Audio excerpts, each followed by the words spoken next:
याकूब यूसुफ से सबसे ज्यादा प्यार करता था, इसलिए उसने यूसुफ को एक सुंदर सा लंबा कुर्ता बनवा कर दिया।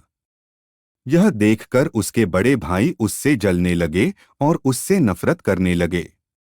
मगर यूसुफ से नफरत करने की उनके पास एक और वजह थी। यूसुफ ने दो सपने देखे थे। उन दोनों सपनों में यूसुफ ने देखा कि उसके भाई उसे झुककर सलाम कर रहे हैं। जब यूसुफ ने इन सपनों के बारे में अपने भाइयों को बताया तो वे उससे और भी नफरत करने लगे। एक दिन यूसुफ के 10 बड़े भाई किसी दूर जगह पर अपने पिता की भेड़ बकरियां चरा रहे थे।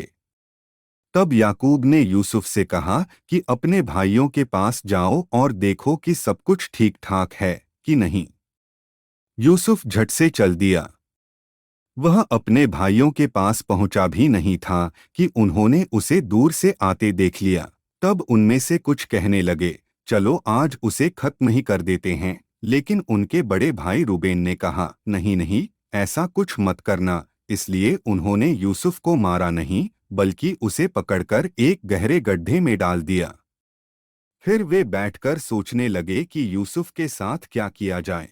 उसी वक्त उन्होंने कुछ इश्माइली लोगों को वहां से जाते देखा। इस पर यहूदा ने अपने भाइयों से कहा, क्यों न हम इसे इश्माइलियों के हाथों बेच दें। इस बात पर सब राजी हो गए और उन्होंने यूसुफ को चांदी के 20 सिक्कों में बेच दिया।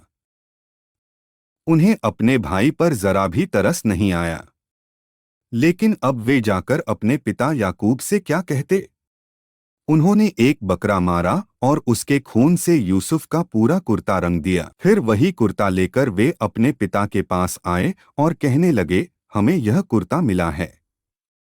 देखिए कहीं यह यूसुफ का तो नहीं। याकूब ने देखते ही अपने बेटे का कुर्ता पहचान लिया। वह रोते हुए कहने लगा, जरूर किसी जंगली जानवर ने यूसुफ को मार डाला होगा। यूसुफ के भाई तो चाहते ही थे कि उनका पिता ऐसा सोचे। यूसुफ की मौत से याकूब का दिल टूट गया और वह कई दिनों तक यूसुफ की याद में आंसू बहाता रहा। मगर यूसुफ मरा नहीं था, वह तो जिंदा था।